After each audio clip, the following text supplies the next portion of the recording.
begins in. Morning.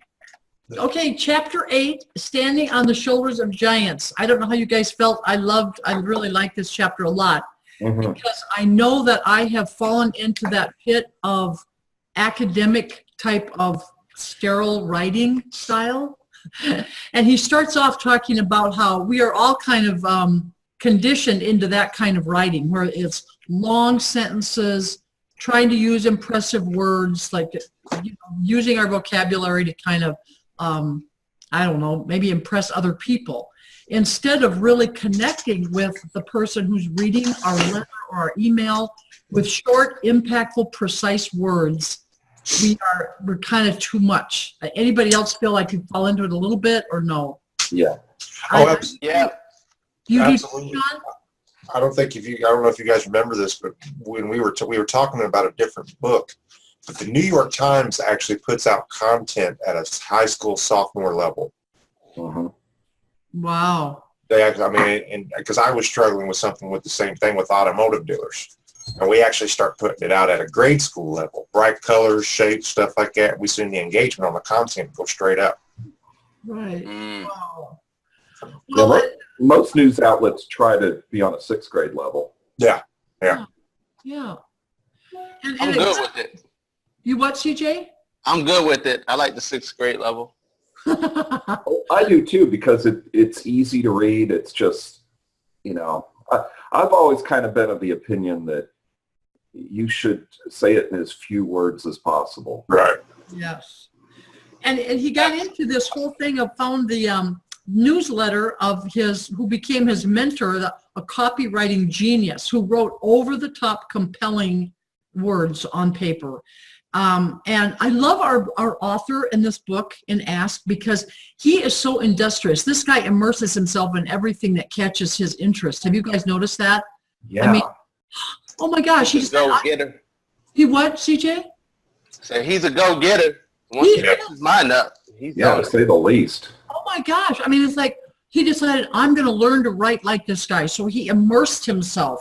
And then how about this? He takes the guy's newsletter, who he loves the way he writes, and he copies it word for word, so it got burned into his head, like how to write that way. And I just think that was, I don't know anybody like that on a personal level. Yeah. I don't either. Hey, I want to learn how to speak some sort of African language. I'm just going to get on the next flight and go live there for a month. Yeah. And then come back. If you guys would like to check out Gary Halbert's letters, I put a link in the comments. Yeah, thank you. That goes to that. And there's a Facebook group online that's ran by his son. And I think there's actually a call to action on the page. Nice. That's great. But his son's pretty, there's a good little culture behind Gary Halbert. Wow. As far as the copywriting. I've never heard of that guy. Yeah, I check it. I jump into that group. I really would, that Facebook group but his son runs it. Let me make sure the name of it. I think it's the Gary Halbert Copy Club. Yeah. Wow. Got about 9,000 or 8,500 members. And the thing that, we're talking about, like how the writing for the 6th grade level, which is great, and short, impactful sentences. But Gary also did something more. There was no more verbal one-upmanship, which is a given. We don't want to do that to our writers. But like how he stoked the flame, like when he was talking to you, it made the author feel like he was in his living room, and it helped him ditch his old style, which was just sterile, no color, no life. And he started, putting in words that really reflected who he was. But he had to learn how to do that. He had to learn how to write that way. So I'm going to go to that link, Sean. I wonder if we could put that up on, should I share the screen and put it up there? That's up to you. Let's do it. Let's take a look at it. I found another link I was going to put up, but we might as well look at his. See if I can.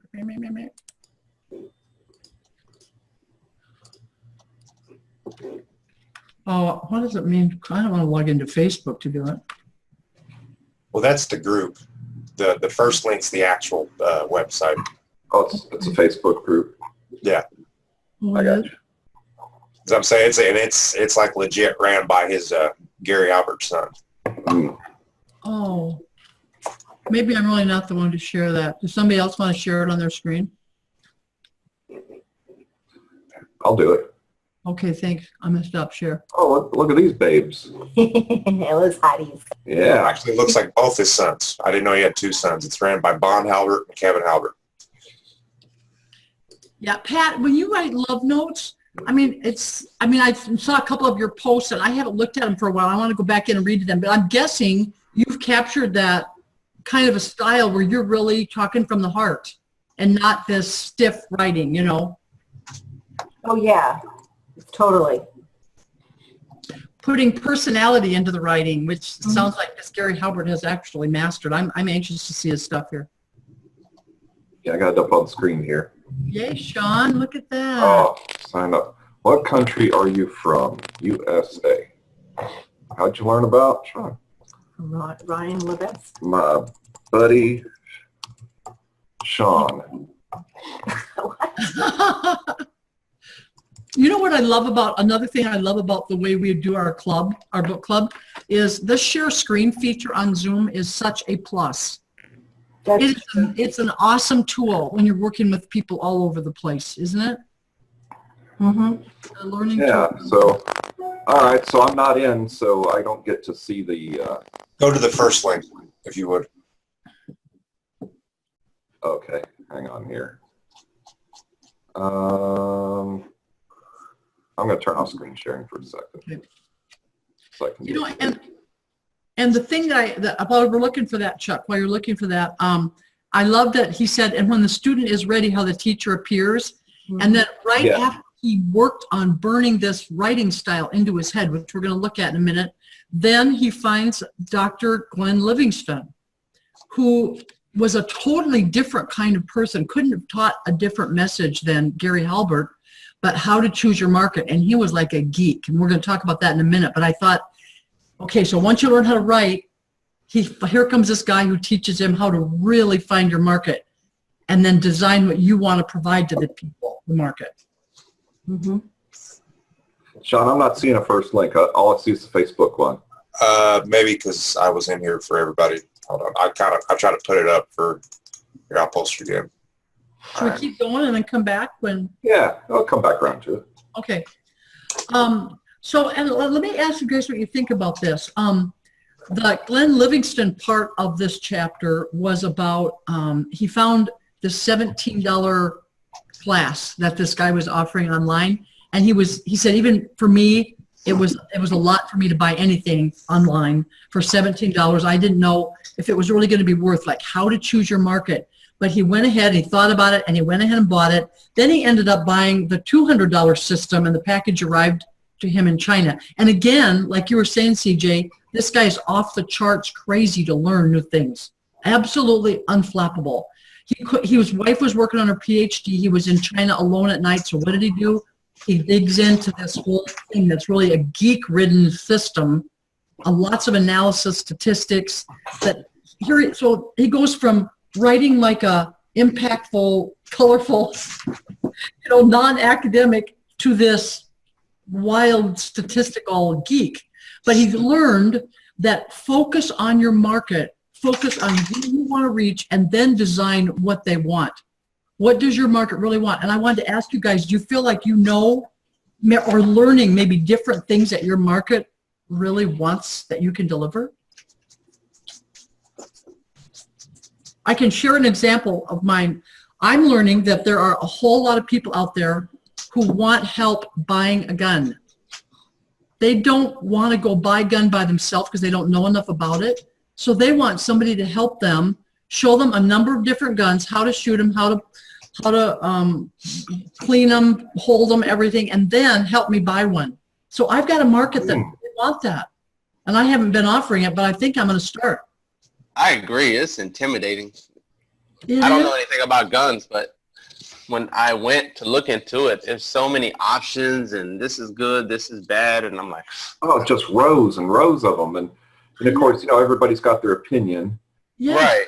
but, you don't know if they know what they're talking about or if they just like what they like. And I don't know how to price it or anything like that, but I think I need to figure it out. Get serious about it and find a way to offer that. And this is what I think he's saying. What does your market want? Is there something else they want from you that you could design something for them? I mean, what about your examples, you guys, that I know there's got to be some in each one of your markets. I agree with that, Terrell, especially from a woman's perspective, for a gun, because the gun I have, I like, but one thing that happened recently when we went to the gun range is I got very, very tired using it after a very short amount of time. What do I have? 380. Yeah. Well, it's not the type of gun that's the problem, but it's that particular model. It's got a very hard trigger pull. Yes. And as a result, she's very inaccurate with it. Yeah. I'm accurate in the beginning, and Like then first couple shots maybe, but then, then everything's way off to the right. Yeah. So a New Yorker with a gun? Yeah. That's not right. So if I would have known that from the beginning, right, but then I don't really want a Glock either. So I don't know. I guess I would have wanted someone who could have educated me more on them. Yeah, like it's not fun to shoot a short barrel gun. You're going to be less accurate. With the shorter the barrel, the smaller the gun, the less accurate, and the less fun it is to shoot for practice. A larger gun, most of the time, and maybe not in every case with every Glock or whatever, Pat, but the longer the barrel, the more accurate, and the more fun it is to shoot because you don't get the kickback, in your hand. So you're right. And maybe, one thing that you could offer is actually going to the range and shooting a variety of guns and seeing because I wish I would have done that. Yeah. And seen what I like better. Yeah, so that's an example from my market. What about you guys? What is something that you've learned that your market wants something from you that maybe you could figure it out and develop it for them? Yeah, that's something we're trying to figure out is there something we can do differently or something that we're not doing that we could be doing that would help. And, we don't know. We're still in the research phase of that. That's a lot of the focus of what Livingston actually gears towards is not necessarily yes, it's to find more about what our market actually offers, but a lot of focus of what Livingston offers is actually how to find new markets. Mm-hmm. Mm. There's a lot of emphasis that goes in there on trying to find decent value search term markets that don't have low competition against it, and then creating a product around it. Mm. Okay. Another thing, and I don't really want to derail this, but just something I noticed that really stood out to me. Some time ago, we had talked about this, especially in Brunson, about where he purchased the $17 thing, and he didn't really want to. Okay, but next thing you knew, he went into the $200 course, and he pretty much bought everything that the guy had all the way up to the $2,000 one. Yes. Something we talked about it's called a price barrier, and there's a lot of science that goes behind this. But that first initial transaction with as human beings, we have this barrier. We don't want to be taken advantage of. We're going to get the value for it, what have you. And science has shown that it doesn't matter if the price tag is $1 or $10,000. Yeah. Okay, so that's why you see a lot of these people. That's they put out loss leaders. Okay, it'd be something with a high value for a very small amount of money. Mm-hmm. Ryan Dice is huge on this. So like a lot of opt-ins or the EPs are $7 because once you get past that first barrier, it's a lot easier to get people to buy from you. So they put out a thing with tremendous value for a very low, small dollar amount. And oftentimes they'll actually lose money on customer acquisition because it's not so much that they sold you that $7 product, but they actually overcame that first price barrier. And now you're a customer. Now you can actually sell them several more things, especially if you overvalue on the first thing. Mm-hmm. Yeah, it's the funnel. It's the funnel, isn't it? That's exactly what it is. Yeah. In this book, Good morning, guys. Hey, good morning, Abdul. How you in doing? this book, though, he went Good, from good, good. $1 product, and then he went straight to the $2,000 course. Yeah. There was nothing in between, and I thought that, That's pretty man, amazing. that was pretty amazing. Right. They're from $17, and then boom, bam, $2,000. There was nothing in between on him. CJ, let me ask you this. Is there anything else in either your existing market or a new market that you know there's a niche for you that, like Sean was saying, that you could tap into, that you're picking up as you go? Not off the top of my head. Okay. So is your main thing, are you doing events mostly still, right? Events? Yes, correct. Just events. Yeah. And Sean, I don't know if there was anything specific with your biz that you are thinking, or if you kind of got that wired right now. I'm guessing you do. Well, there's something, I mean, I'm making a shift from the agency to more just towards digital products. I was actually talking about Chuck about that on Saturday. Mhm. And, you know, I got a couple of different things, like the junk company. I'm thinking about doing. I think right now we're in a stage where there's just an oversaturation of information products, like Facebook ads, stuff like that. That's not necessarily like a blue ocean anymore, as Russell Brunson would put it. A lot of competition out there for it, but I think there's a lot of stuff out there for different, you know, types of products. And that just goes back to really what Ryan Levesque, his thing, I believe in the beginning was tulips. What did it Abdul? Yeah, he actually had a tulip. Yeah, and then like with Livingston, I mean, he's talking about making an alpaca farm. You know, I mean, just crazy stuff like that. Where I'm failing is I have no, and I actually got, believe it or not, I bought a course on how to make an online course.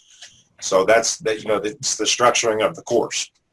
So that's something I'm actually kind of doing a little bit more studies into. Really, the sky's the limit for that. Yeah, I've been playing around with that myself. I did a webinar and we taped the course. It's a 1.5 hour section of my safe and secure course, situational awareness. Yeah. But marketing it is where I've kind of stopped. So I'm meeting with them again this Thursday morning to try to figure out how I'm going to recoup the money I spent on that, which was significant. But Yeah. Market that course and get that out there. Well, first of all, sorry, I kind of did one of those things where I woke up on time, but then I went back to sleep. So sorry about that. But no, so did we talk about this chapter anyway? Because we can kind of touch on that, Terrell. Yeah. Because I'm supposed to lead today, but so let me just get right into it here. But Terrell's leaving. Oh, I was started. I'm sorry, bud. Go. You go. Oh, no, go. If you got it, No, yes. I'm Terrell's really, doing a great job. Terrell's doing a great job. So No. don't worry about it, Abdul. Yeah, you got it. Relax and but make your comment, please, because I want to hear what you have to say. Because I really think it's a huge piece, like you said, Sean. That's a great market out there, is to do courses online.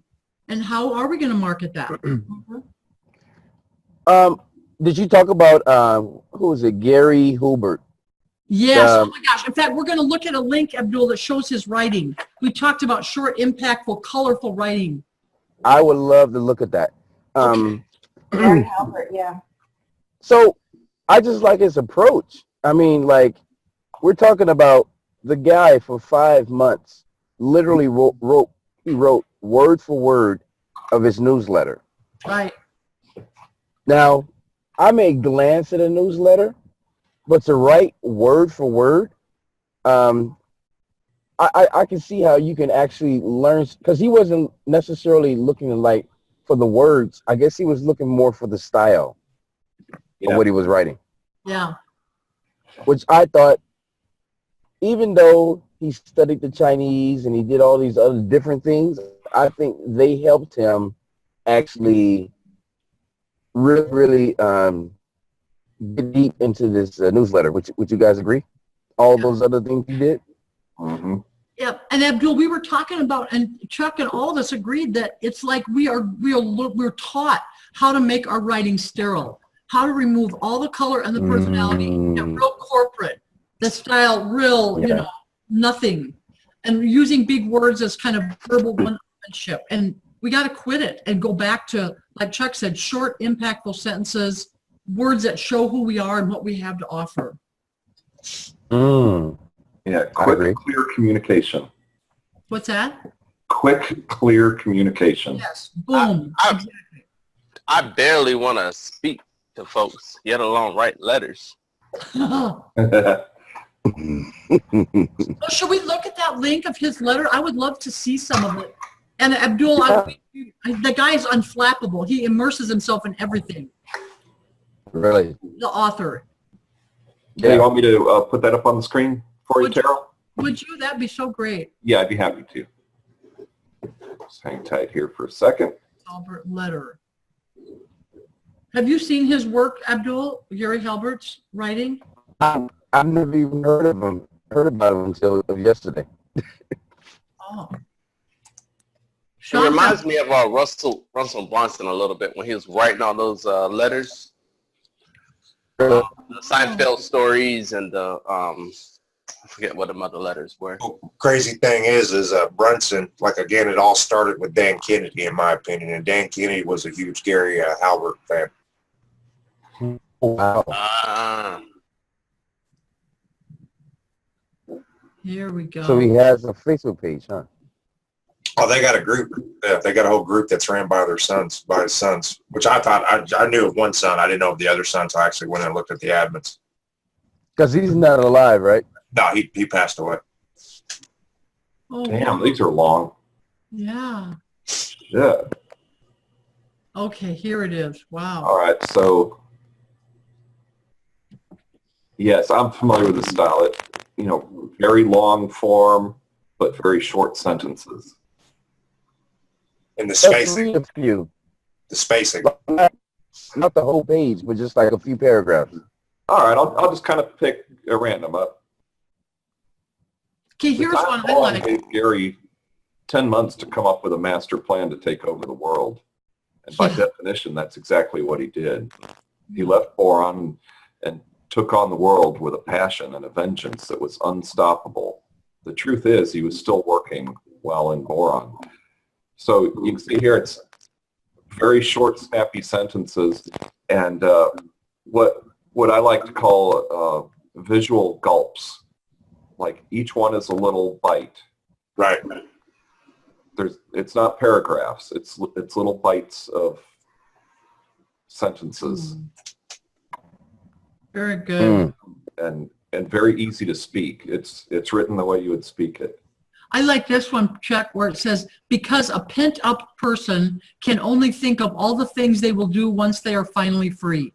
I mean, you can, that's a short sentence, but really picture this guy in federal prison. That's all he can think about. What am I going to do when I get out? Interesting. There's a lot of visual in there. Yeah, like There is. the newsletter would be his calling card, his magnet, if you will, to attract real players in the direct response marketing universe. So he's got two visual references there. Mm-hmm. Calling card and magnet. Now, let me ask you guys, do you think that what our author did by writing it out by hand, didn't he write it out like 10 times? Is that a good way for you to learn a new writing style, is to do it? Retention, yeah. I think so. I write everything out if I want to remember something. Say that again, Pat. I write everything out if I want to remember, if I truly want to remember something. That's true. Like when I was studying for my real estate exam, Yeah. I highlighted everything in the book, well, things that I wanted to remember. Mm-hmm. Then I copied it, I wrote it out, Mm-hmm. and then I think I put it on index cards. So I wrote it again. I think I did that. I don't remember now. Well, I think I wrote it out twice. It was, yeah. Yeah, I take we know tons, that. Go ahead. I'm sorry. tons of notes when I'm in a class. I take tons of notes too. Pages and pages and pages. Mm-hmm. Well, we know 67% of the time when we write out our goals, they happen. So why wouldn't it work that we remember things? You know. And also too, I record it and I listen to a line 20 times, and then I write the line out 20 times. So I think writing does help. Yes, very much so. Definitely. I did find what were you going to say, Sean? I didn't say anything, man. I did find another one that gives you a step-by-step on how to write like you converse. And I did find this out, that not everybody believes that we should write like we converse. I thought that was kind of interesting too. But here is the one. It's like how to write like you talk, becoming a relatable writer. And it's by Brian Honigman. So I was just going to show you kind of a step-by-step on how to do it, even though it's not Holbert.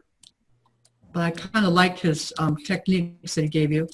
If I can make it work down. All right, okay, here we go. Get your grammar and punctuation rules down so you know how to bend or break them to sound more like yourself. So, just like, I don't know, I grew up with lots of grammar and punctuation in school. Did you guys in your writing? That was hammered into me. Yes. In that era, I guess. Then, like Chuck said, short sentences are key. If you pay attention to how we talk, shorter sentences are more natural. Asking questions within a piece, so that we've talked about this, you guys too, that we could say, have you ever found it difficult to find a volunteer, right? So within your writing, to ask a question of your audience, start some of your sentences, and this is a rule violation, with and, but, or for. I don't get this one. Somebody help me with this one. Be mindful of voice and tone. How do you do that with your writing? That's huge. Well, how do we do that? That's literally the whole point of emojis. Okay. Tell me. Really? Yeah, human language is 85% body language, 10% tone, and only 5% context of what we say. Yeah, I agree with that. It is, but how do you convey that on writing? Well, that's what they're saying, is you have to be careful what you're saying, because you might put something like, what would be a good, well, I mean, again, to be vulgar, the whole tone, if you say F you, the entire tone behind it is what conveys the message. True. That is true. Yeah, this does say a good way to think of voice versus tone is thinking about how your mom sounds when she calls you for dinner for the first time, as opposed to how she sounds when she calls you for dinner the third time. Right. Hey, that's a little different. Right. Okay. And then he recommends putting interjections like ouch and duh in the middle if you're responding to something, like aha, bravo, kudos, whoops, and putting in you and I to personalize your writing. It's a straightforward way of adding a tone. You know who did that beautifully was Mel Robbins. Don't you agree? Yes. Mm-hmm. Yeah. The last book that we did, she was amazing at writing conversationally. Can you post this link in the comments, Cheryl? I'd be happy to. Can you save this, Russ? And Yeah, then Mel Robbins, it really felt like she was talking to you, because she has that New York swag, and she threw up her curse words in there. It felt like she was like sitting around at the table talking to you. That's right, baby. That's how it's done. I was going to say, just like Pat Vosberg style. Yep. Right. Mm-hmm. Boom. And then it says, consider the readability of your writing. The average person, this is what you were saying, CJ, the average person, we don't want to read at a graduate level. We want to read at 8th, 9th grade. That's where we read the fastest. That's where we remember things, retain it. Yep. Breaking up the text, like you said, Chuck, I loved your wording there about big gulps, gulp writing or whatever. You know what's so interesting when I read that about 8th grade? When I was in 4th grade, I was reading at 8th and 9th grade level. Wow. I have my report card from back then, and that's what they said on there. So that's just amazing to me when I read that. Pat, you guys still have a copywriter, correct? Mm-hmm. Yes. They also are trained to write on the 8th grade level for you, so people can understand. Mm-hmm. Yeah. And then including contractions, like instead of she could not have, which is more formal, to she couldn't have. To go ahead and write it like we say it. Yeah. Yeah. Like, oh, no. I don't believe in that. Oh, you know what, Yolanda, a lot of people don't. In fact, there's some experts out there, when I was Googling this, they say they don't recommend that you do it, but I love it. Why not, Pat? Why not, Yolanda? can you imagine how we talk and we write like we talk? We write like we say it. That's Yeah, Well, it's assuming that you speak it clearly. right. It's assuming that we're not speaking Ebonics and Whoop, whoop. No, maybe in some cases you have to speak if that's your demographic. If you if, you know, 'cause sometimes I mean that's even like the language patois. Maybe Break it up a little bit. it is like in Jamaican, let's say things like wagwan means like what's going on. Maybe if that's your audience, maybe you may have to say that. You know, I don't know. I mean, I think it depends on your niche. And maybe number 12 is the key, is what Yolanda and you're saying, Abdul, is don't overdo it. Because it's still essential to be professional. And it's a business, so it's got to be a reflection of our expertise and authority. So we don't want to overuse slang. We don't want to make a lot of grammar errors or write too sloppy. Just be more conversational. Make it easier for readers to get what we're saying and not get lost. right. Anyway. And it's definitely not something that your audience will aspire to be, which is talk wagwan. That's right. Or one will aspire to say wagwan instead of what's going on or And how's it going. If you're selling some bean patties or some beef patties or something, maybe I don't know. Abdul, I don't want to play with you today. I know you're gonna bring it just up. got on. I just got on. I'm gonna just go ahead and hit. You're gonna start talking Jamaican. What's beef patty? You know, Like it's a Jamaican beef patties. It's I don't know. It's like an empanada. It's an empanada but with Caribbean flavor. Oh, okay. Some I can't eat. All right, never mind. hey, how did you guys feel when Mel Robbins would say at the F word? She did it a couple of times in the book, and I have to say, I mean, and I don't have a big problem with that word necessarily, but I didn't like it in the book. I kind of felt like it was a little gratuitous. I So love let me tell you what I heard about that on I'm sorry, Chuck. Go ahead. I thought No, that was it. That was my point. So yesterday on my women's book club, they were I had the leader of the book club read the 5-second rule, and that was her suggestion for the next book. And she said, just so you know, she do drop some F-bombs, but I kind of feel like she is connecting with us. So somebody said she's connecting with us by dropping F-bombs. Well, she's coming back down to earth, and she doesn't seem untouchable and seem, unreal or fake. I think it did make her more authentic. I think all the books we read, we hadn't read anything like that before. You what, CJ? Will you say it again? No, I thought it made her more authentic, more real to us because I hadn't read anything like that yet. She was like fat, and she wasn't scared to say fat. I was this, I was that. I think It also immediately it made me think of the book, The Art of Not. Oh. I think I'm trying to say something. She's not as bad as Gary Vaynerchuk, though. I think the phrase "fuck it" is the most versatile and positive one in the human language. Who is? I do. I'm sorry. You know, someone tells me, someone calls me up, hey, Sean, your servers just went down. Fuck it. Hey, Sean, you want to go skydiving? Fuck it. Hey, Sean, the cable bill's due. Fuck it. I think it's the most empowering phrase in the human language. That's awesome. It definitely builds your confidence when you say fuck it. You can get by for an entire day using only that phrase. I think Gary Vee uses it to kind of like makes his speech go to another higher level. Like he'll drop it, and then when he does it in his like live speeches, people just kind of like, whoa, they just start laughing because they say, oh, now it's real. Yeah, there's not another word that quite makes the impact that word makes. I mean, when you think about it, there's nothing else. Oh, man, I can't get used to using that one. You imagine? It's offering time. Pass the plate. Fuck it. I guarantee you. A lot of stepped over there. It's offering time. Pass the plate. Should we put $1,500 in there? Time to Let the start. Friday book club begin. F it.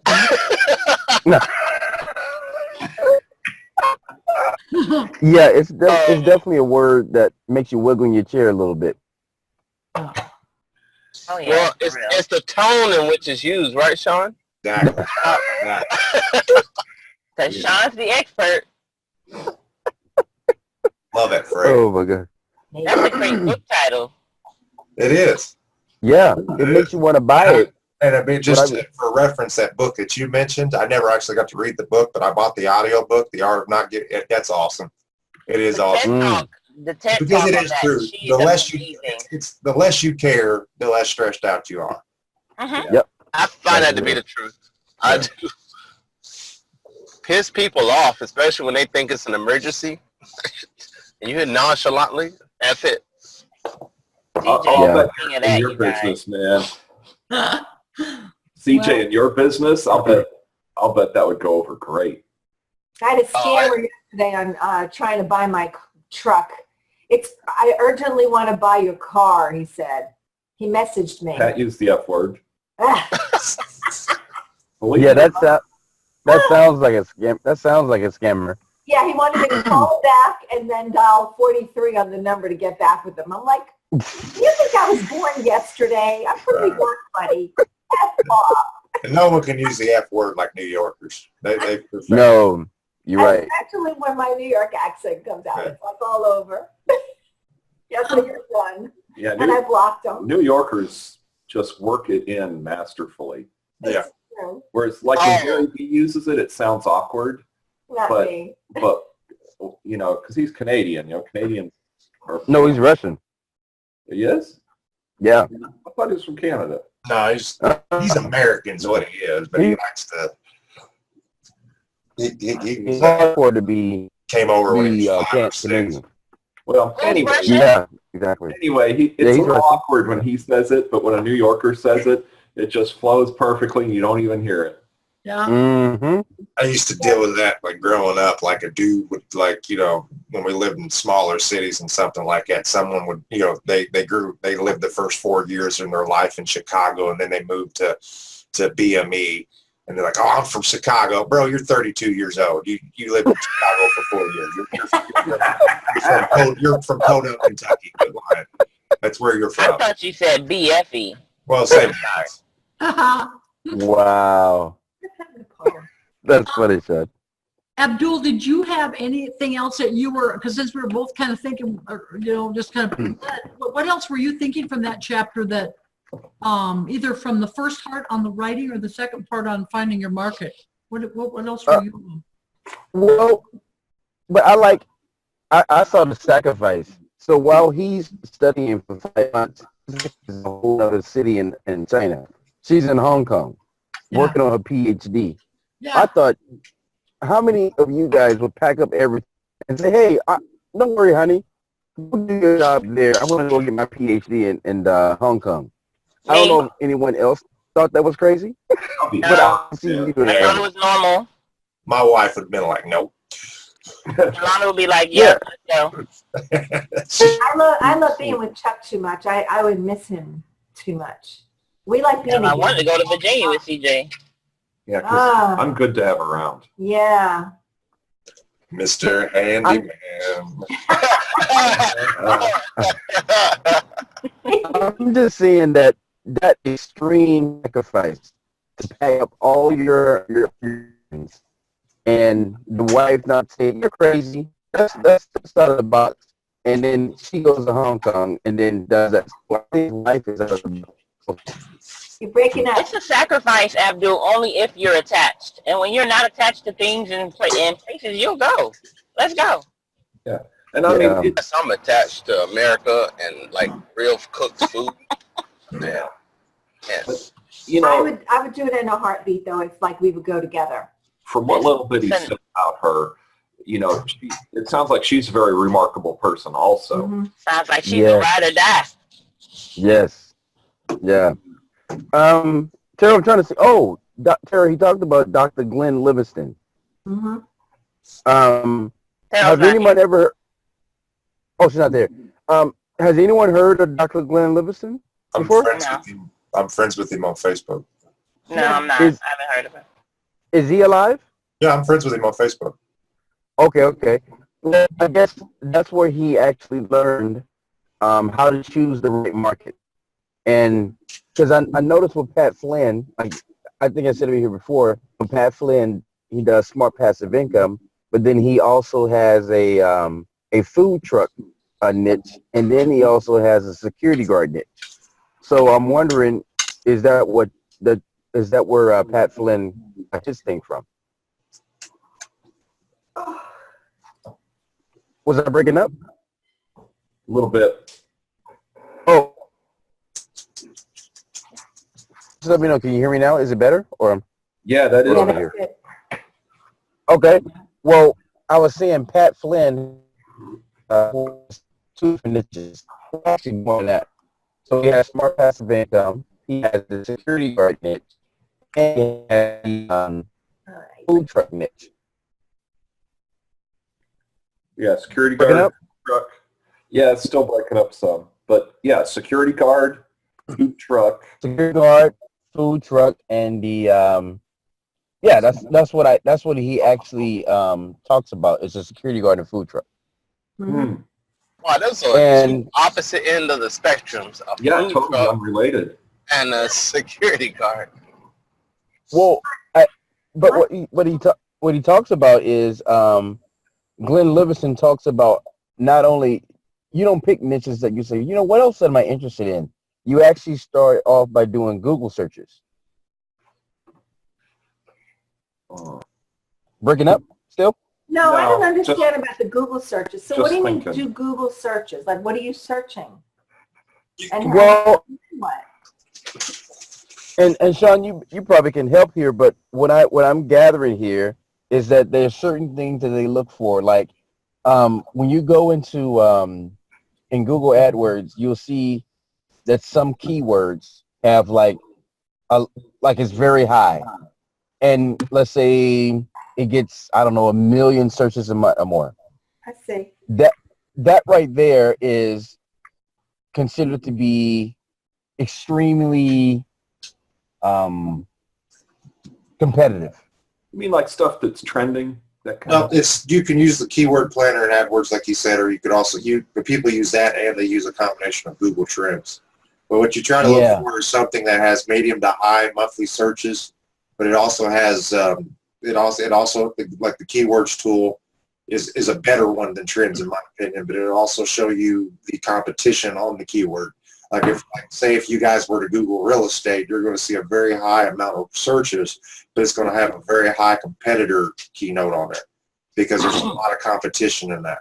But then you get into something where, like say alpaca farms, it might not have such a huge volume of searches, but the competition on those keywords are very low. So that's the key, is trying to find markets that have medium to high. I mean, you're not going to find a lot of high in this day and age.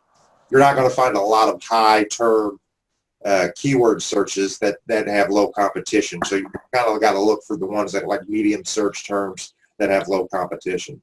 So, Yeah, that's sweet Sean, spot. sometimes when I'm searching, what does blah mean, or what is the conversion of 10 ounces equal to blah? Google sometimes fill in the rest of the answer before I can type it. Is that the number one search? That's another tool that that's kind of like a quick hack. Is you can when you put those phrases in, because we use that for creating content. Like say if we want to create how to create an automotive marketing plan, and then Google will kind of fill in the rest of them, and then you see the 5 phrases below that. That's a good indicator of where to kind of point the content to rank. Yeah, and that's what he's talking about. You have to find, because there's 3 categories. Well, actually more than 3 categories. So there is high, there is medium, and there is low. Yeah. So that's what he's what Glenn Livingston is actually teaching to do, because he actually took the course. And I guess where Glenn Livingston learned this was, I guess, after 9/11. Because I guess he had developed some comfort center, and I guess he had lost everything after 9/11. So he learned to target these what they call mini markets. Is it still breaking up? No. No, you're good. No. Okay. I've been I was hearing busy that a lot typing. more. about, you know, don't focus on the big, what's popping. Go with the mini markets or go with the smaller, for example, the smaller investment, blah, blah, blah, because you have more faithful people and more return customers than the big wigs. Yeah. And some of these things, some of these small niches were making something like $1,000 a month. And it takes the emotion out of it. And also, it also teaches you not to put all your eggs in one basket. Right. So they talked So, about, sorry, go ahead. no, keep going. No, you go ahead. They talked about Glenn Livingston losing, he went into $2 million into debt after 9/11, and basically he lost everything. And that's why he really went into lots of tiny markets, as he called it, and he went into little niches and diversified his risk, he said. And that's what, like even Dave Ramsey talks about that. I hear him all the time diversifying into like 4 different markets in the stock market. I don't remember exactly what they are right now, but he talks about it right now whenever he's on the radio. We do the same thing. Yeah. Yeah, so diversifying is, you can't, like you said, Abdul, you can't put all your eggs in one basket kind of thing. So, No. I have a question. Abdul, you're breaking up. yeah, I don't know if you're walking around, Abdul. Dude, where are you? I'm outside in the parking lot, and I'm in Des. Yeah, What are you? don't move. Stay right there. Don't move your hand. Don't move. Don't even blink. So I have a question. Do you guys think that to be super successful, you have to lose super big, like $2 million? No, I don't. I noticed that's a trend though, where people I are. don't. It's just that's the books we're reading. I mean, if you could look at my ex-husband didn't lose, and he's got, I don't know, probably $10 million right now, and he didn't lose anything. Okay. Well, Yeah, he only lost on paper because, you know, he held all the property. He has all his properties and they're in cash. And, you know, when you see about people that lost a lot in the recession or after 9/11, almost all of them, it's because all their property was leveraged. Oh, absolutely. Yep. Because they didn't own it. Like Glenn Livingston, he was $2 million, and what did he say? In debt. In debt. That's the main focus. It's not that he was. It's not that he lost $2 million. No, he was $2 million in debt, which is why I hate debt. That's a problem. If you got, you know, a high amount of debt and your income dips for some reason, Right. then you're screwed. Yeah. Yeah. So, which is why I don't like. And everybody was just so, you know, that was the thing. You know, you leverage it as much as possible, and Yeah, it was the old good debt concept, right? No, there's no such thing. There's no such thing. Debt. Like our financial planner talked to us about good debt. Debt is risk. And we told him we don't believe in any good debt or any kind of debt at all. And He thinks we're insane. Yeah, we kind of had to educate him about that, and we had to told him it was for religious reasons. Yeah, that's the only way we finally shut him up. Yeah, But, we told well, him, it's for religious reasons. and then he couldn't argue with us. But that was the only way we could shut him up. Yeah, like we followed Dave Ramsey, as you know, and we paid cash for our cars. Yeah, he thinks that's idiotic. Dave Ramsey doesn't believe in leasing. He calls it fleecing. So wait, who is this? Your CPA? No. No, our financial planner. So how come he's still your financial planner? Those days are numbered. Well, that's a whole other topic, and that's a good question. No, those days are numbered. Okay. Yeah, those days are numbered. Yeah, his island is shrinking. Yeah. Well, Ryan Levesque doesn't seem like a guy that was in. He didn't start off in that. Oh, it's still breaking off debt. No. No, I mean Ryan Levesque. Ryan Levesque didn't start this in debt. He actually seems like he's very careful with the money. Yeah. Yeah. I mean, he Well, doesn't. we know he didn't start with that. At 18, he had $85,000. That's right. Yeah. Well, he doesn't say how he got in debt, but Oh, you're talking about Glenn Livingston. I'm talking about Ryan Levesque. The writer of the book, the You're author talking of the about the book. author, right? Right. Yeah, Glenn Livingston was the one that was in debt, not Ryan. Oh, Yes. We're talking about Glenn Livingston. I'm sorry. I was mixed up. Yeah, Glenn Livingston was $2 million in debt. yeah. Both names started with an L, so I thought they were the same. No. Oh, no problem, no problem. Yeah, sorry. You know, how many of you guys, like, again, going back to the way our author approaches things, anybody see themselves as being willing to learn the way he does? I mean, he jumped in head first in both of these things, the writing and the market. Yeah, I mean, when I decided to change careers, that's how I did it. Yeah. You have to, don't you, I Chuck? just You immersed yourself. was like, I'm not doing anything else. This is my life now Yeah, until I get proficient. yeah. Well, yesterday I actually studied in a library, like the little room they have where you have by yourself. Yeah. I think like the way that Ryan learns is that he doesn't have divided learning. He really hyper focuses on one thing and masters it. Mm-hmm. I see you doing that too, Abdul. I mean, you've always been a researcher since I've known you, you know, immersing yourself in a subject or online looking at. Yeah, but I think I would like, and Dana said it one time too. I was in a coffee shop and Dana was like, she walked in and she was like, you can study out here? And it was all those people, but she went in the conference room and studied. And that's a whole different type of studying. Yeah. You're drawing on the energy. Yeah. I like Dana's style of learning, like that chant stuff she does, how she chant whatever it is she's learning. I like that a lot. Yeah. I'm saying I liked it because she made me try it, and I like it. Yeah. Who did, Yolanda? Dana? Who made you try it? Dana.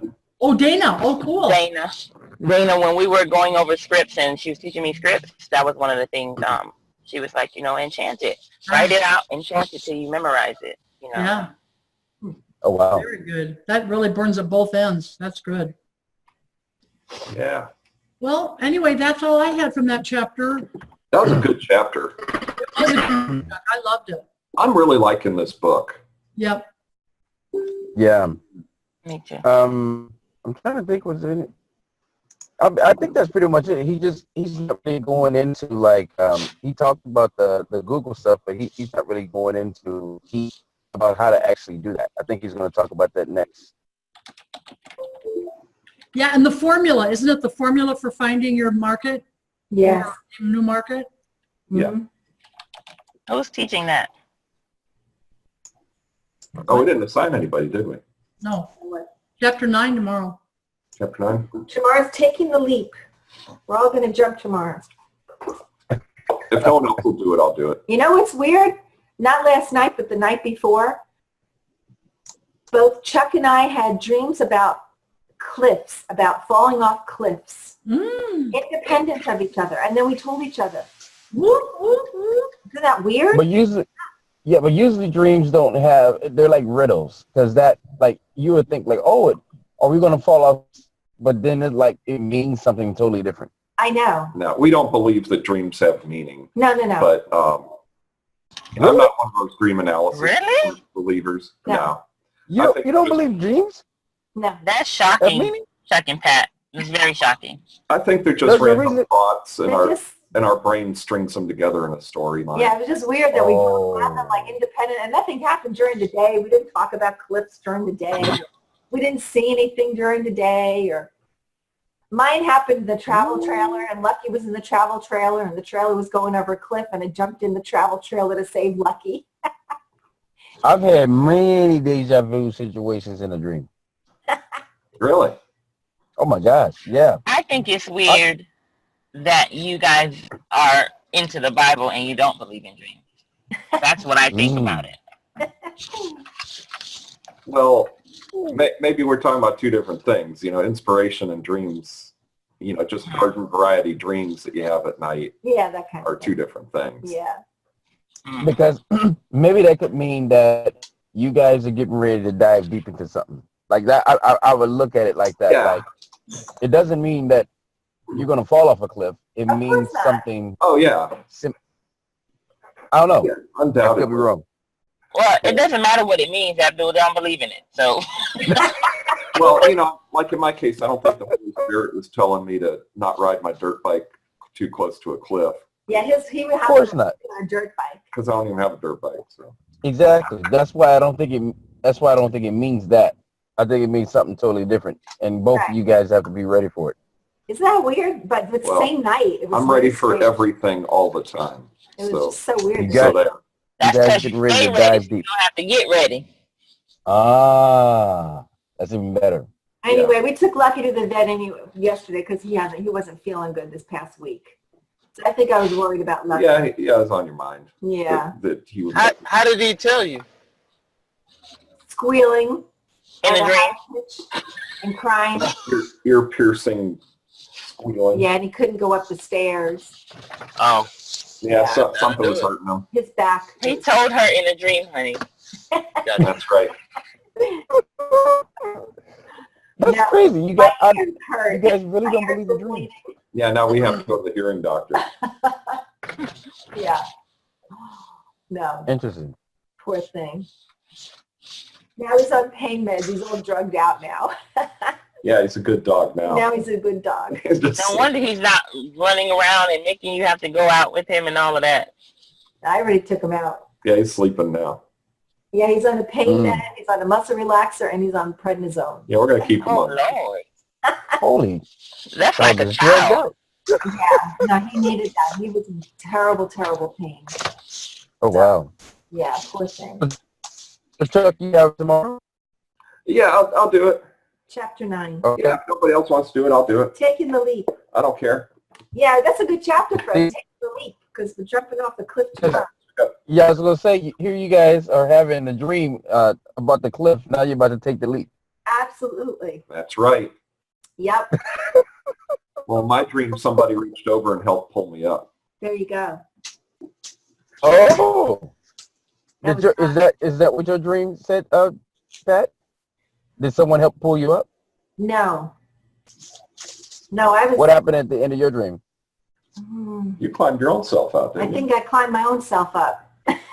Oh, Like a boss. Like a boss. You did that. see, look at that. See, look at that. That shows the independence. Yeah. I'm like the dreamer over here. Yeah. I got partway up, and then somebody reached over and grabbed my hand and yanked me up. That was good. I was glad of that. But that doesn't mean anything. That's just something that just happens. Man, Abdul, let it go. you can make it mean whatever you want it to mean. Right. Thank you. Pretty much. Yeah. You know, to me, it was just a dream. We don't have Just a week clips in Florida.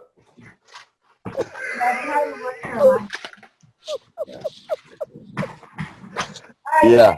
Great day, Hey, I hope y'all have a great day. All right, you guys. And tomorrow Bye, is going to kick butt. I guarantee it. I'm telling you right now. Yes. Oh, then I won't come. I want my butt kicked. I'm not coming. You all are on notice. We're I on don't notice. want my butt kicked. I'm not coming. I mean it metaphorically. I got on camera just so you can see my face. Uh-huh. Hey, I will drive over there. I've driven further for less. Oh, Lord. Oh man. Chuck, did you get my text message yesterday? Pat? You. Yes, thank you very much. You're very kind. Aw. I just wanted to make sure you got it. Yeah, thank you. I didn't respond. I apologize for that, but I don't know if it needed a response or not, but I do It appreciate it. didn't. It didn't require one.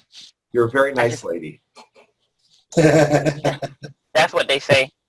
Don't believe them. Yeah. I ain't Lick. saying it. We're not doing enough licking in our group lately, so lick, Yolanda. Who's going to the room on Sunday? All right. Well, yeah, we're both working hard for you. We've got your best interest at heart. That's for sure. Abdul, did you sell your house? Oh, no. I don't even care no more. You sound like T-Pain. I'll text it in the group chat. Oh, good. Yeah. Did you buy your house? No, I haven't bought because we actually decided not to go with the buying yet. So right now we're trying to figure out the next step. But the house sold. That's what I was saying before. I was sounding like T-Pain right there. Oh, that's great. That's awesome. Nice. Yeah. But Dana, she keeps the foot on the neck because now after the house was sold, we still had an open house scheduled. So the guy thought, oh, okay, well, you guys are going to cancel that open house, right? She said, no, we're not canceling that. We're going to continue going on. All right. Mm-hmm. Yeah, it's not done until it's done. Yeah. So So she keeps that pressure on. It's not sold. Mm-hmm. When are you closing? November 30th. Wow. Yeah, that's great, man. Congratulations. That's Yeah. awesome. Hey, it's a great house for a great price. I love your house, You know, and the location is Person would be fantastic. stupid not to buy your house. Yeah, I agree. That's very awesome. So now you got to get out. Where are you going? Well, that's the thing. I don't know yet. we, You're not moving. Are you changing your mind about Deadwood altogether, or just the okay. location? So Deadwood, you know how Airbnb is a thing. Actually, Deadwood had a report that came out that said that they're getting ready to cut down on this whole like Airbnb thing there, like completely. So now they're causing some stir. So let me tell you what I read. I went on Airbnb yesterday because I'm trying to go to Colorado Springs for Christmas, next Christmas. Mm-hmm. And I was looking for, kind of doing my research before I present it to Mr. Moment. And the way around that is bed and breakfast. You just presented it. What do you mean bed and breakfast? Settle down, woman. The way around, you can use your place as a bed and breakfast as opposed to an Airbnb availability. So instead of weekly rentals, use it as nightly rentals. Because Airbnb require a minimum stay. Bed and breakfasts do not. Airbnb doesn't require a minimum rental. Yes, they do, Pat. They do? You stayed one night at We places. just did one night. Right, but you pay a higher rate. No. It's the property owner decides that. Right. Yeah, it's all up to the owner. Yeah. Right. I think Airbnb is becoming like how can you say it? Like Uber. Like Uber is in Florida, but Uber is not in South Dakota. Really? Yeah. No, because it caused so much stir with the taxi cab drivers. What? Well, it's just like they're not really abiding by the same rules that everybody else has to. Right. I love it. It's actually so illegal in St. Pete. It's here, but it's technically it's illegal. because didn't they kick out Uber? Yeah, they just don't enforce it. Wow. They Tampa is kicked booming. out Uber in Austin. I thought. I think they kicked them out completely. Yeah. I mean, I can see the taxi cab company's point where, they have to pay all these taxes and fees and abide by all these rules, but yet their competitor doesn't have to. So I still think they're unfair. trying to hold on. I think they're still trying to hold on to old-fashioned ways, though. Well, I think they are. need to understand that hey, look, life is gonna change, so we got to get programmed. They are. I mean, That's the other part of it. That's easy for us to say, but the moment someone comes in and disrupts our entire industry, we're going to be in an outrage too. Oh yeah. Stepping on people's toes, people get upset about it. Yeah, but look at It is malls unfair now. competition. Well, I don't know if it's unfair. I mean, look at the malls now. Amazon. I mean, I think it's whatever makes human beings whatever's easier for human beings. That seems like that's where the world has always been going. Well, that's what's going to happen. Yeah, I mean, that don't mean it's fair. I mean, no, it's not. It's not fair. Yeah, No, I you don't agree think with that. You don't think Simon's not in uproar about Amazon?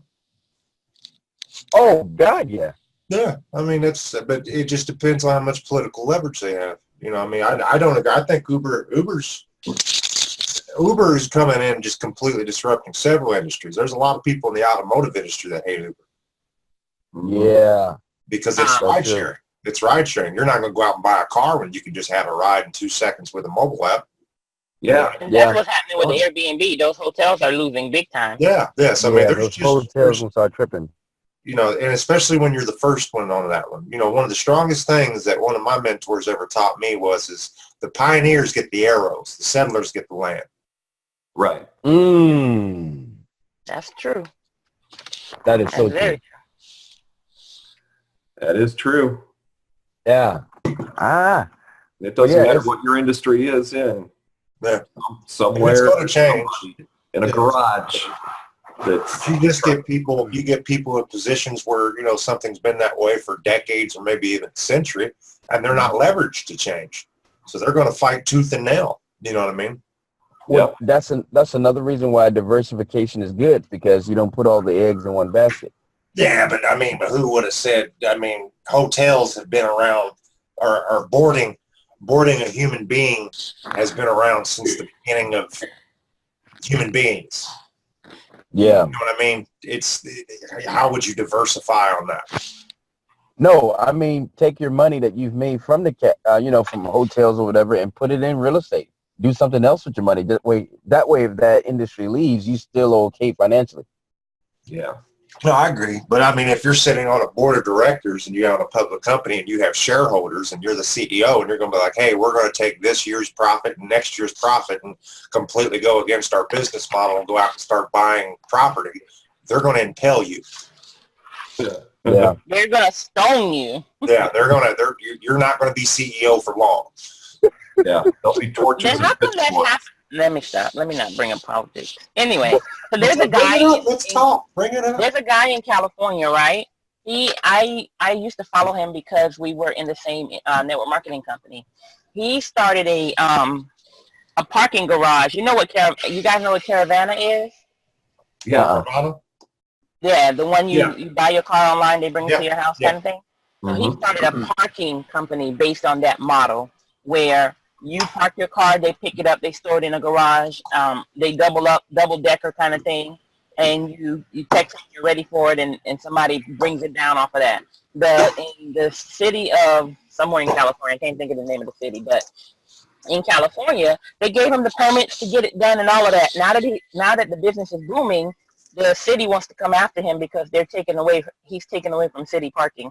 Oh, absolutely. They wanted the money. They'll take your money in the beginning because they think you're going to fail. But when you actually, that goes back into me and Sandra Dieter was talking about this. My junk company was originally set up to be a nonprofit. Okay. Yep. It was originally set up to be a nonprofit. And we wanted to donate it, we really wanted to donate proceeds to help autism research. And we walked into the Indiana Autism Society, and they literally, and I bullshit you not, I'm talking about literally laughed me out the door. Oh, yeah. Okay? They literally laughed me out the door saying it would never work. And I called Autism Speaks one day, and by the grace of God, I just happened to get connected that day to the director of the Eastern Seaboard to Autism Speaks. Yeah. Okay, so I'm a sales guy. They loved the idea. They loved what I had, and I became actually the first. Helpwithjunk.org became the first company under 500 employees to ever be affiliated with Autism Speaks. I mean, because they're used to sponsoring like Home Depot or stuff like that. I mean, big conglomerate companies. All right, so and it was completely faith-based because there was no way that I didn't want any type of anyone to say that I could misappropriate the funds or anything like that. So basically, if we had a hot tub removal, the quote would be for $350. Cost on that was $225. So we would charge the customer $225, and then it would be up to the customer to go onto our website, click a link, which would take them to the actual Autism Speak website where they could do their donation, and they would have to pay the rest of it. So it was faith-based. But people were doing that because it was for a good cause. You know what I mean? People like to help people. Well, when Indiana Autism Society seen this working, oh, dude, it was like, you have no idea. We got death threats. Of course. It was bad. I mean, it was bad. old school dudes pissed off that something new works. Yeah, it was horrible, dude. All this money's going out to California instead of Indiana, and I got up on the news. I said, and to do it like, and I told everybody straight up. I was like, we approached Indiana Autism Society, and they did not. They laughed us out the door. They told us that this would never work. Wow. But yeah, people are nuts, man. People are nuts, and I'm gonna be very honest. I've been involved in several different businesses, and I've had several different charities rip me off. I do not do businesses with charities. I don't know. It's just you can't get comfortable. If you join business and you're doing great, you better in the future because somebody disrupt thing that you're doing. Well, there's no such thing as a static business model anymore. It has to be dynamic. Yeah. So, all right, guys. Well, I'm getting ready to turn it in. So, Chuck, you got it tomorrow. So, yeah, I'll take care of it tomorrow. Cool. Well, you guys take care. All right, y'all have a real nice day. YOLO. Bye-bye. All right.